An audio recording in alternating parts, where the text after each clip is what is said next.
From the light of days remembered burns a beacon bright and clear, guiding hands and hearts and spirits into faith set free from fear. When the fire of commitment sets our mind and souls ablaze, when our hunger and our passion meet to call us on our way, when we live with deep assurance of the flame that burns within, then our promise finds fulfillment and our future can begin.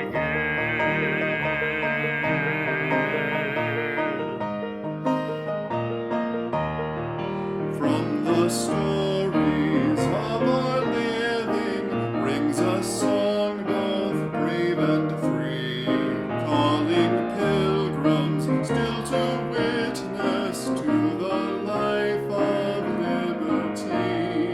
When the fire of commitment sets our mind and soul ablaze, when our hunger and our passion meet to call us on our way, when we live with deep assurance of the flame that burns within, then our promise finds fulfillment and our future can begin.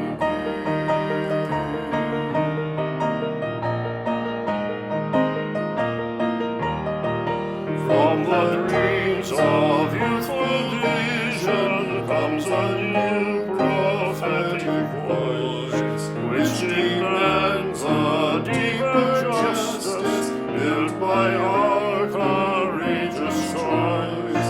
When the fire of commitment sets our mind and soul ablaze, when our hunger and our passion meet to call us on our way, when we live with deep assurance of the flame that burns within, and the promise finds fulfillment and our future can begin.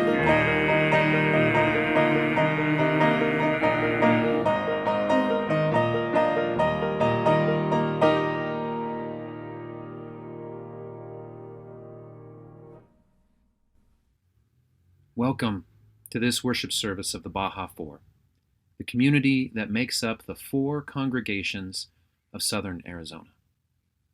And these were Reverend Bethany's exact words of welcome on March 22nd, 2020, the first Sunday of our collaboration. And it is a welcome we have extended for over 85 Baja Four worship services. Through a chorus of ministers, musicians, and lay leaders inviting you into our collaborative community, it has echoed across the distance and over the many, many months of this pandemic. Whoever you are, wherever you are at, whenever you are joining us, you are welcome here. We are stronger together. Now, this is our final regular Baja Four Sunday worship, but it is by no means the end of our welcome. The UU Church of Tucson, Mountain Vista UU, Sky Island UU Church, and Borderlands UU have been hard at work to set a table together, to stay and to face challenges, and to commit ourselves to build it bigger and broader and be more welcoming than we have ever been before. And this worship, it brings our Baja Four worship team to the table, figuratively and literally. You are most welcome to join us in the music and in the words and in the images echoing still throughout our time together, and for a special Baja Four worship team in-person meeting It's our first that we've ever had, and it happened just last week. We sat down then to name what our collaboration has meant so far, what it means for us today, and where we envision it taking us to tomorrow. And then we departed and began the work anew. So with both sadness for what we are leaving and joy for what we are opening ourselves to become, I welcome you to this final Baja 4 worship. Come, let us worship with all that we are feeling, with all that we have learned, with all that we are becoming. Come, as the Baja 4, we are stronger together.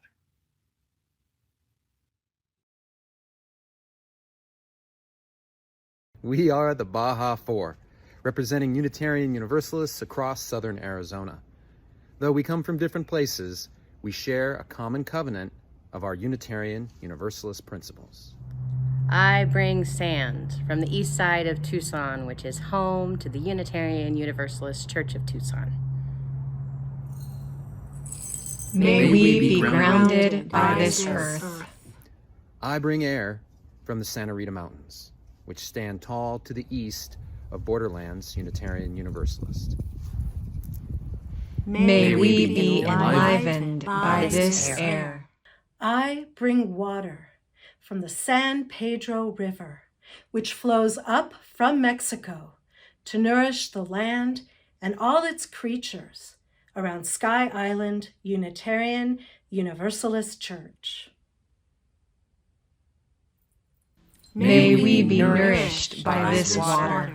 I bring fire, source of all creation, from Mountain Vista Unitarian Universalist congregation, symbolizing the hot sun of our Sonoran desert. May we be inspired by this fire.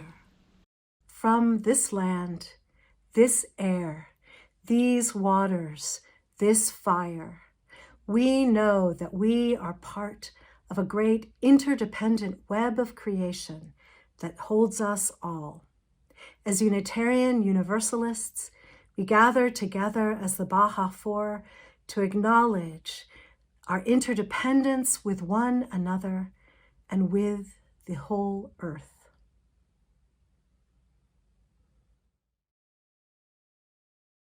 We have paused in our ritual of land acknowledgement so that we might listen and learn and engage once again toward our collective liberation.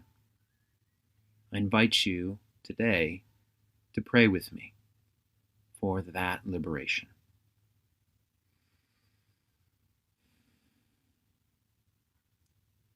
Spirit of life, fuente de amor, of so many and of no name at all, guide us as we seek liberation, not just for ourselves, but for all upon this earth. Prepare us to unpause and to move forward in a deeper solidarity. Grounded in our bodies, interdependent with the land and receiving its bountiful blessings, may we seek and find interdependence with all of the people of this land, so that we may exchange blessings one with another in gratitude. Enlivened by our aspirations of right relations, of equity, of justice, may we be embodied in our actions, imperfect as they will be, to heal the wounds caused by unjust systems, ancient and perpetual, among the people of this land and within our own hearts.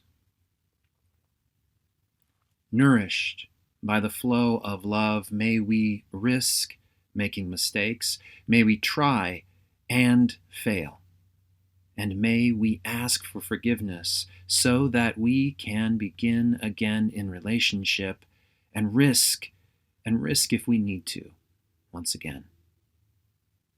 Inspired By our loftiest values of collective liberation, may we embody them, may we live them, may we risk for them. For otherwise we are adrift from ourselves, deadening our dependence and damming up love. Espiritu de la vida, fount of love, call us to become ever more people who listen and learn and act for the liberation of all. May it be so. And I pray we choose it to be so now and in all of our days to come. Amen.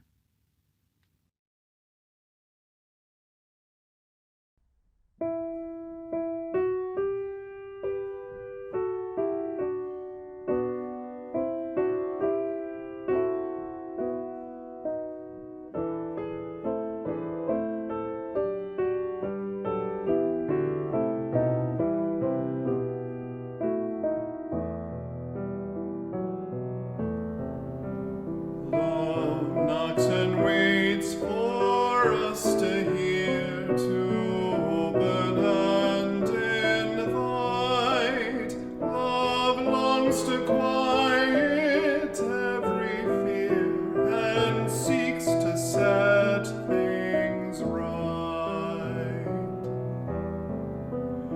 Love offers life in spite of foes who threaten and condemn.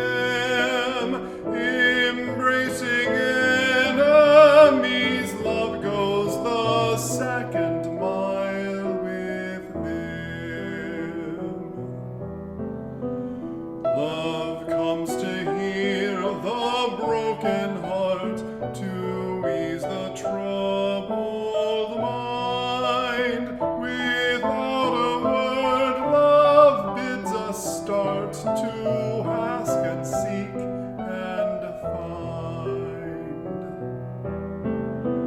Love knocks and enters at the sound of welcome from within. Love sings and dances all around and feels new life begin.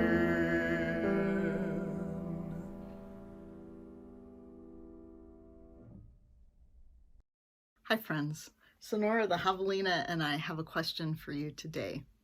Who of you knows the book The Lion, the Witch, and the Wardrobe? Do you remember how Lucy discovers Narnia? Lucy is the youngest of the children and she's the one who gets to Narnia first. Do you remember how? So they were playing a game of hide and seek and Lucy is looking for the very perfect place to hide and she opens up the door to a big wardrobe. That's a word we don't use a lot very often. It's just means a closet or a cupboard or a big standalone chest that people hang coats and jackets and stuff in. She goes through the door of the wardrobe and she goes to the very back where she thinks there's going to be a solid wall. And suddenly she falls into a whole other world. It is a magical world with witches and fauns and talking beavers and so much more she doesn't even know about at this point in the story. Wouldn't it be cool if there was a magical world beyond every door? When Lucy opened the door to Narnia, it didn't look like anything special. It was just a boring door in a closet filled with clothes and coats. But across that threshold was magic. Lucy already had a foot in Narnia before she even realized what was happening. And many of the thresholds we cross in our lives are like this. We don't know that they're happening until we're already halfway there. The door of a church takes us down a pathway of growth we might never have expected. The door of a doctor's office opens into life with a hard diagnosis. A restaurant door opens onto a first date and echoes forward into the relationship of a lifetime. A beloved person's door closes behind you and sends you out into the world heartbroken. The door to a library or a gym or a dance studio introduces you to a life's passion you might not have otherwise discovered. We cross these thresholds every day of our lives for good and for ill, in joy and sorrow, in bittersweet truth. Truly, even our own front door is a great threshold, no matter how familiar the worlds within and without may be. Given our lives' reality of constant change, every day we open the same old door again, only to step out into a world that is new since the day before. In this way, there's a new world behind every door, awaiting our discovery if we will only encounter it as such.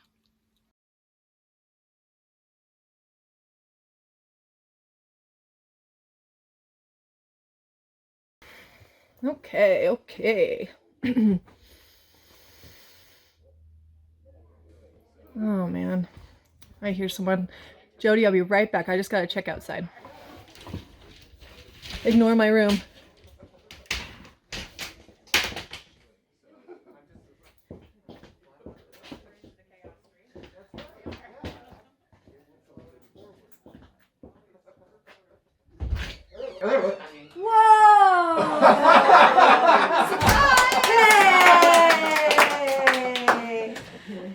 I was just getting ready to record. In there? Yeah. Wow. Well, thanks for having us over. Yeah. Thank you. Yeah, sorry, I totally forgot. Church life is crazy. On 3. 1, 2, 3. Minister's got it. Wait, is it 1, 2, 3 or 1, 2, 3, go? No, it's actually 1, 2, 3. 1, 2, 3. 1, 2, 3. 1, 2, 3. So that's on 1 then. That's... We are going. Heaven knows where we are going. We know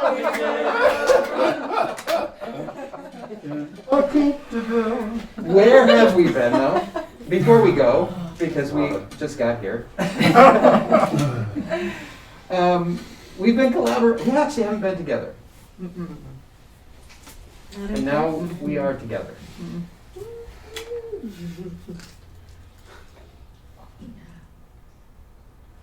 I don't think there are words.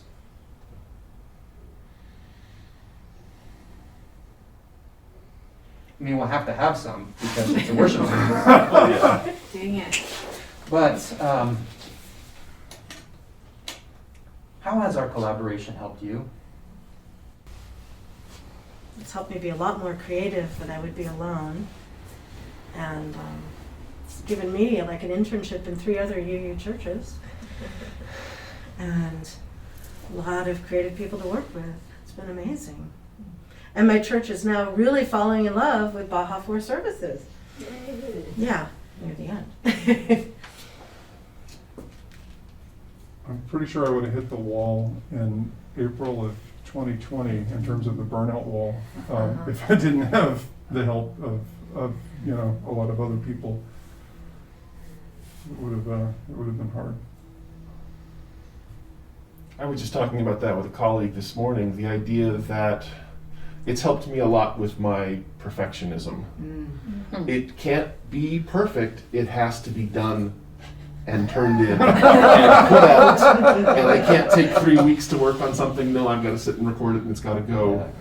And it's got to be in the bin tomorrow. This is my first congregational ministry, and I'm glad that my first experience is one that emphasized collaboration. Also the feeling at the beginning when we were all in each other's kitchen, and now I really love sharing a kitchen. I think I might prefer sharing a kitchen.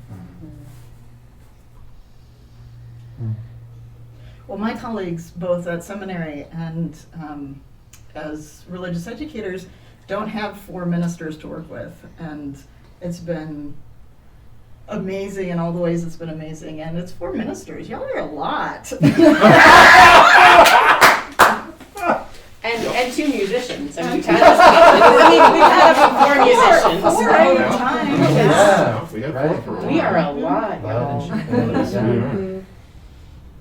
Matthew, my first reaction was like, it's helped me laugh, and like that's gotten me through some hard moments, because we have laughed a lot, even though we couldn't hear one another. Like there was something. It fed me.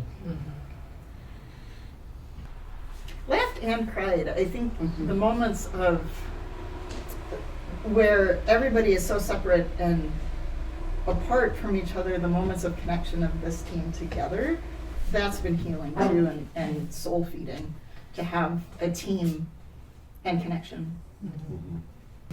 If you had one achievement that you were most proud of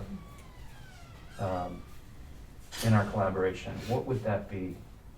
I am really proud of the meditation we put together. Samantha sent me all these great quotes. I did a deep dive into Henry Nouwen, even trying to figure out his name. 5 different ways to say it in Dutch as well. And then, just coming up with the writing, reading it, then having it scored by Chris and videos put on by Jody. That's just amazing. I can't do that every week alone. I'm so proud of our work together. I still think the one single thing I am the most proud of, that I think is the most delightful piece of work we ever did, was that Light One Candle from last year. I'm proud that I think sang in that's one of public. my favorite. Got you all to sing, got you all to work together, and it turned out pretty more than okay. It was really nice. I am still waiting for Jamili's solo though. Yeah. I mean, You gotta keep waiting. right now. Oh, right. This would be a good time.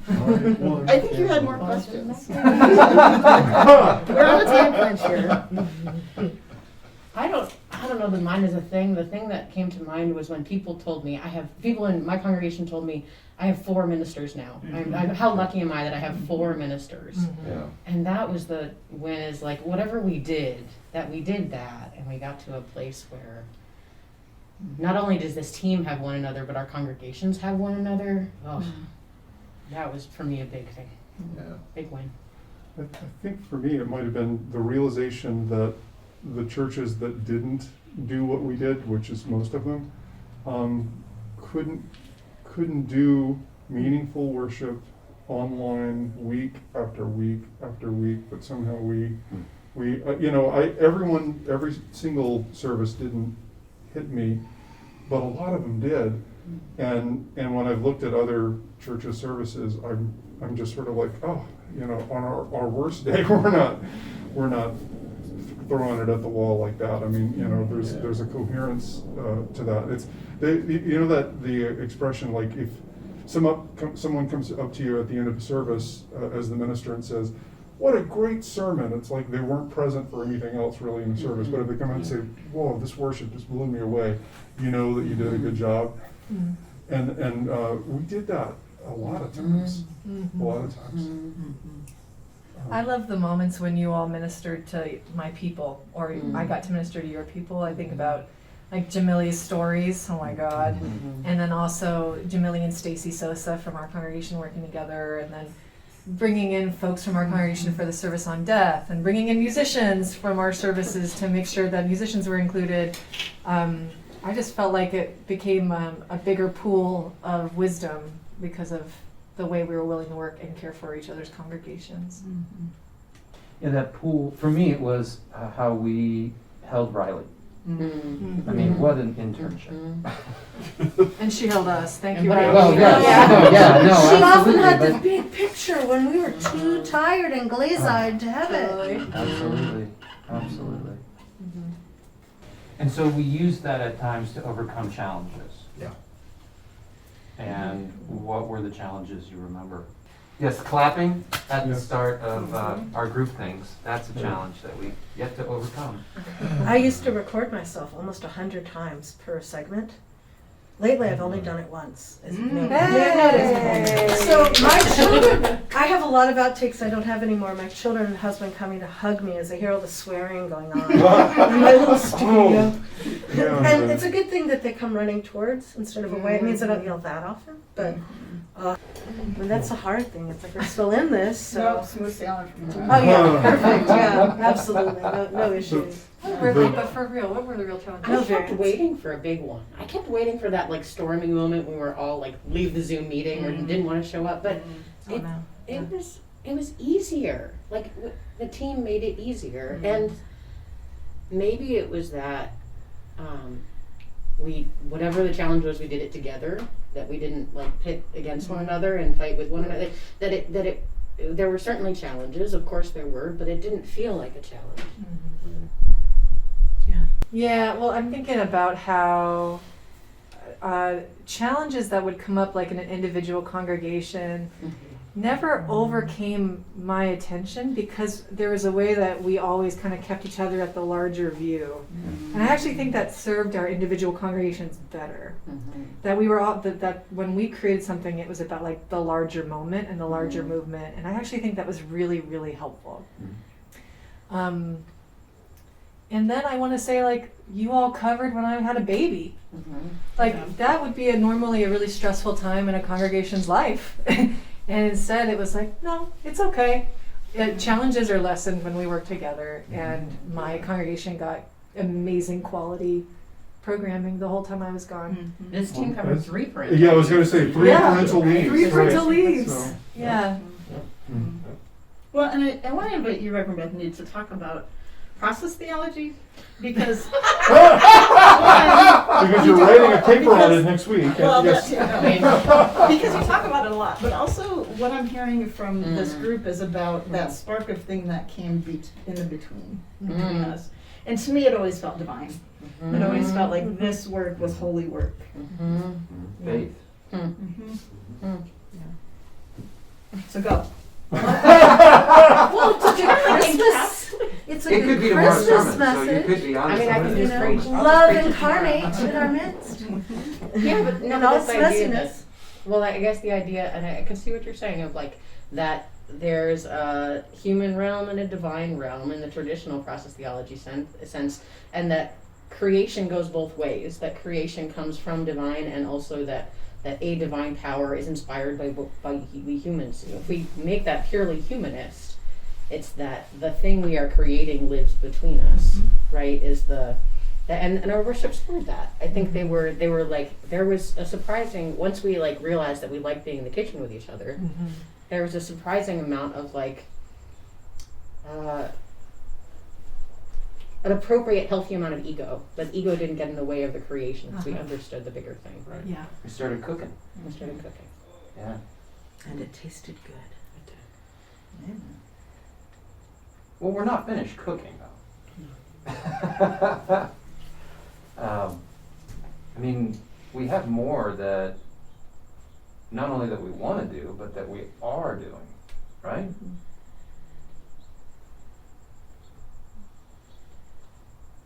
It's a prompt. I'm hoping we'll do more little things like, you know, our ministers are giving the sermon, so we're connected, but we have a meditation we've all done together, or a story we've all done together, or so that it is more creative and lessens the load on us a little bit. And for me, that's the thing that I think we're committed to continuing serving, which is figuring out ways to serve Unitarian Universalism as a whole in southern, southeastern, however you consider that, Arizona. But in this part of the state, and there's something different in us as staff and as lay folks when we're serving Unitarian Universalism rather than our own institution. It allows more freedom. You know, Sam, we talked about that freedom to innovate, to create, to do something different because we're serving a different thing, not our church. I don't think I've ever loved Unitarian Universalism as much as I have had the last 2 years. And I feel like there was just a creative interruption to, I mean, some things that I don't think our institutions would have changed for years, that suddenly were changed in a month. All the way to ministers doing dialogue services and meditation services and arts-based services and people working on YouTube and Zoom together, facilitated fellowship hours, people. Fellowship hours where folks followed prompts and then afterwards said, I know people I've never met.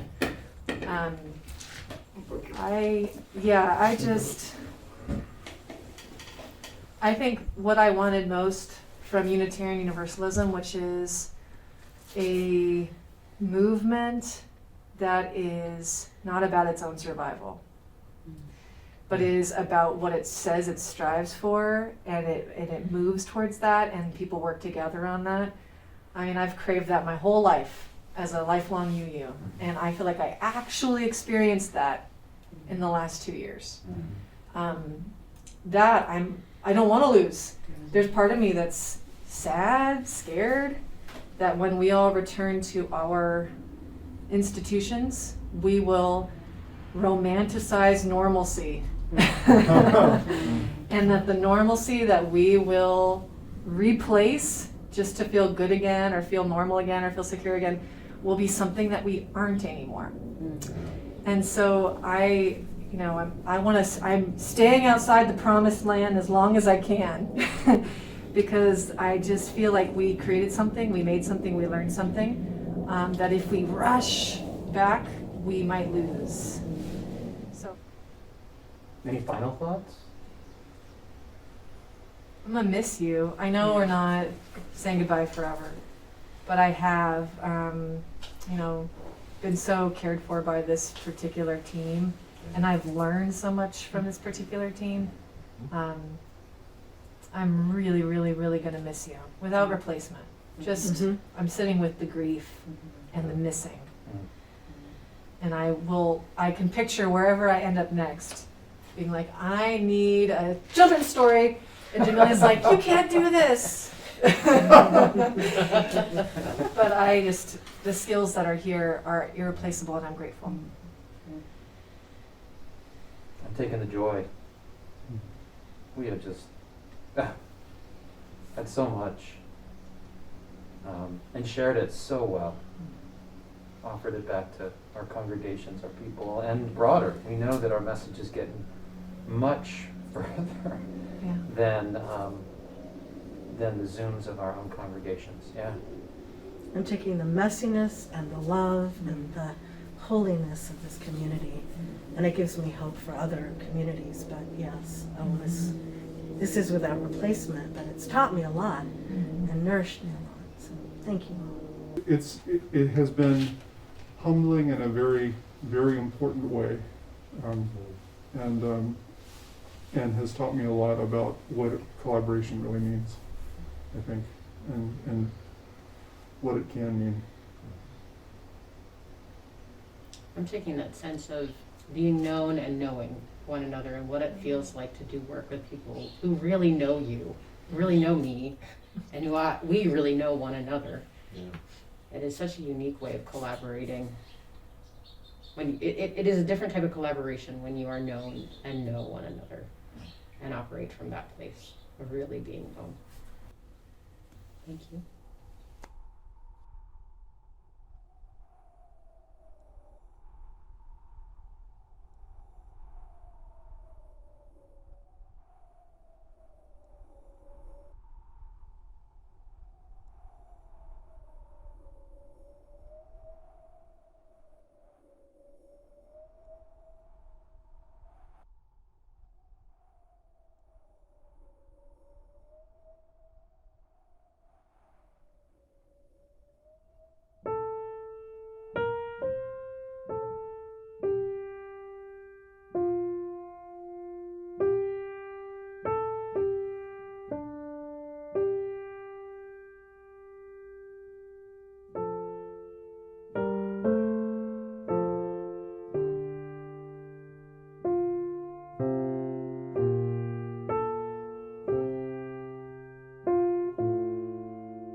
The joy of cooking, it doesn't have much to say about doing the dishes, except for use a gentle detergent on cast iron, rinse dry, and oil immediately.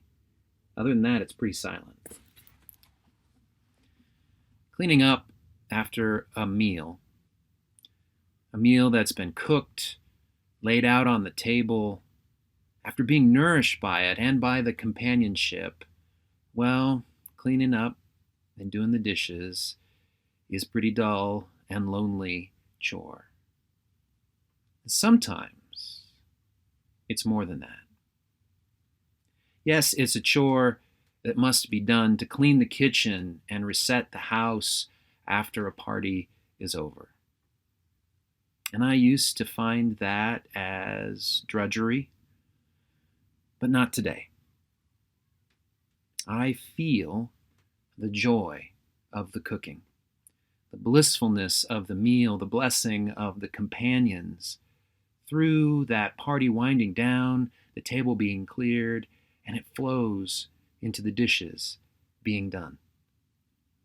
And this experience, it's been given pretty good clarity by the wisdom of Jack Kornfield, a Buddhist teacher and writer. In his book, After the Ecstasy, The Laundry, it's a guide, and in it, he awakens us to the joy of life through moments of profound spiritual illumination and through those profanely daily tasks, like washing the laundry or doing the dishes. A Zen story relates.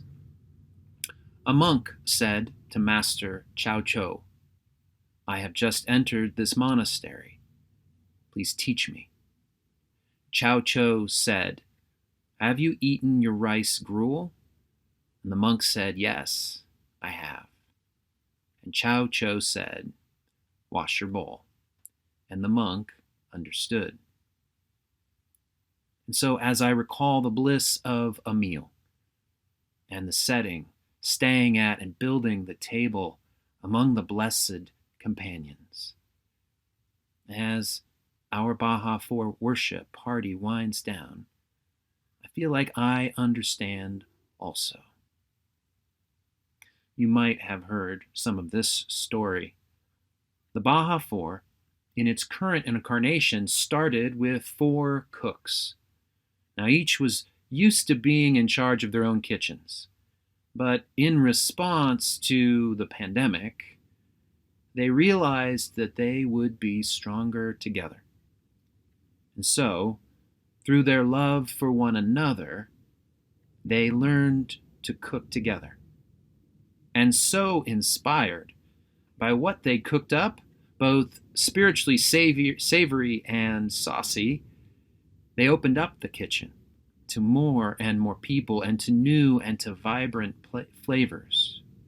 Now, not everything brought to the table was delicious to every palate, but it was always nourishing, feeding people with a faith, delicious with love. And here's a part of the story you may not have heard before. Our Baja 4 worship party is winding down, and yet the work of our collaboration and the flavor of our love is continuing. Our boards have been working to clean up and polish policies so that we can better plan and prepare our parties to come. Our lifespan faith development is rinsing and drying structures which will support the programs of each of our congregations and our shared faith across southern Arizona. And our Baja 4 worship team, we've not left the kitchen. As we box up the leftovers and put the cups and the plates back in their places on the shelves.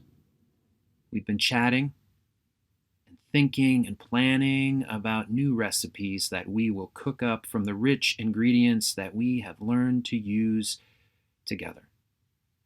Our kitchen is abuzz with the ideas of 3 meals that we will be serving up in the next 6 months, and y'all will be welcome at the table.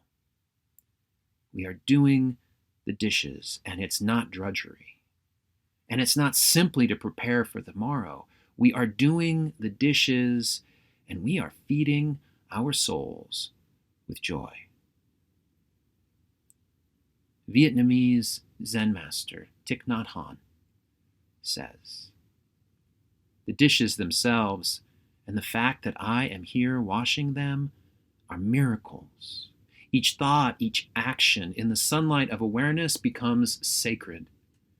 In this light, no boundary exists between the profane and the sacred." And he concludes, "It might take a bit longer to do the dishes, but we can live fully, happily, in every moment." The Baja 4 is going forward, and it's not without grief at what we are leaving behind, because we have loved what we have done, but we are carrying that love with us, and we will always move forward with the possibility to fully live joyfully into all that we do and all that we are as the Baja 4.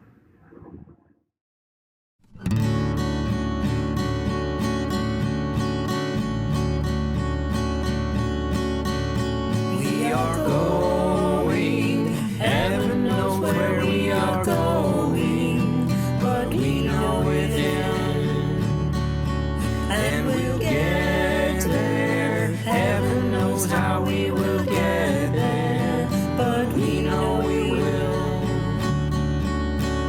It will be hard, we know, and the road will be muddy and rough, but we'll get there. Heaven knows how we will get there, but we know we will. Oh yeah, yeah. Oh yeah, yeah. Oh yeah, yeah. Oh yeah, oh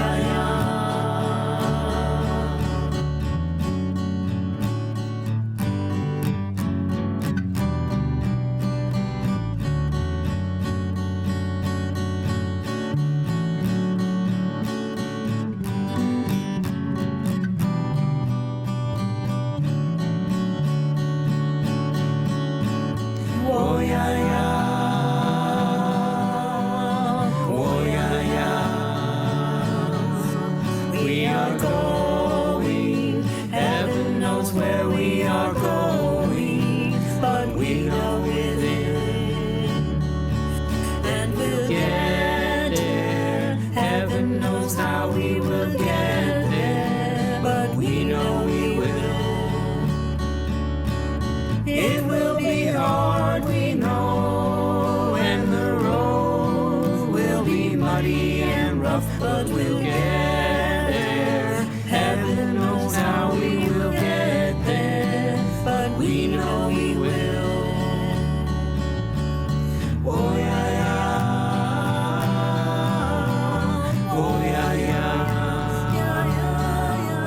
Oh yeah,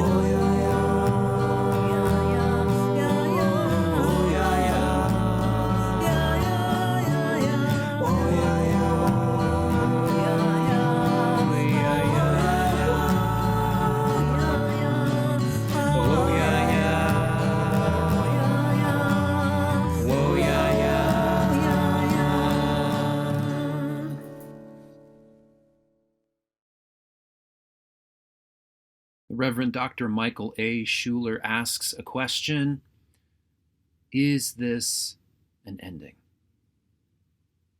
And further, he says, we have reached the end of this time for the gathering of memory and for letting the imagination play with future possibilities. We have enjoyed magical moments and edified each other. Shall it be concluded then? Or will this adventure, now commersed, continue, our separate paths converging, meeting, merging in the unending quest for love more perfect, the joyous struggle for meaning more sufficient, and for life more abundant? Is this ending to be an ending, or merely prelude to new, more glorious beginnings? I pose the question, but your hearts is where the answer lies. Across the generations, we have carried our faith. We fought the injustice, sang the songs, spoke for the truth, and crafted something lasting. We widen the circle, and we carry the flame forward. Across the generations, we are tending our faith. Hand in hand together, we share in the work of fighting injustice, singing the songs, speaking the truth, and we are here to craft something lasting. We widen the circle, and we carry the flame forward. Across the generations, we have been nourished by this faith, and we are singing new songs, breaking old barriers, sharing in the work. And we are here to find our own space in what has been. We are here to make space for the next person as well. We widen the circle and carry the flame forward. Across the generations, this faith comes to us. We are here for the songs, for the justice, for the community sharing the work.